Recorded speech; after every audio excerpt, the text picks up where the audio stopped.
এই বাড়ির হওয়ানির মোড়ের ওই ব্রিজের পরে আয়।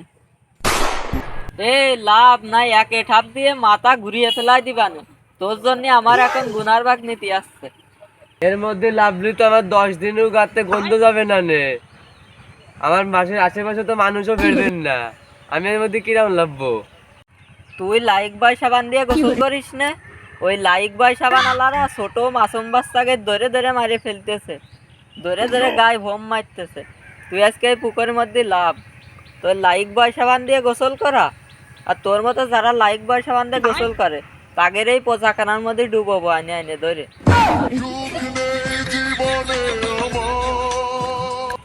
ভাই আমি জানতাম না ভাই, লাইফ বয় সাবান মাখলে এত বড় যে ক্ষতি হয়। আমি আর মাখপান না ভাই। আর যারা মাকে আমি সবাই বারণ দিয়ে দিবানে। তুমি এবারের মতো আমার পোশাকখানায় লাভায় না ভাই। এই তাহলে যারা যারা মরে গেছে ওইগুলোরে ফিরেই দে, আর তুই তাড়াতাড়ি বিষটা ডুব দে। আর তোর মতন যারা যারা মাকে সবাইরে ধরে ধরে আনে পোচাখানার মধ্যে ডুব দেয়াবো। আচ্ছা ভাই, আমি ডুব দিচ্ছি ভাই।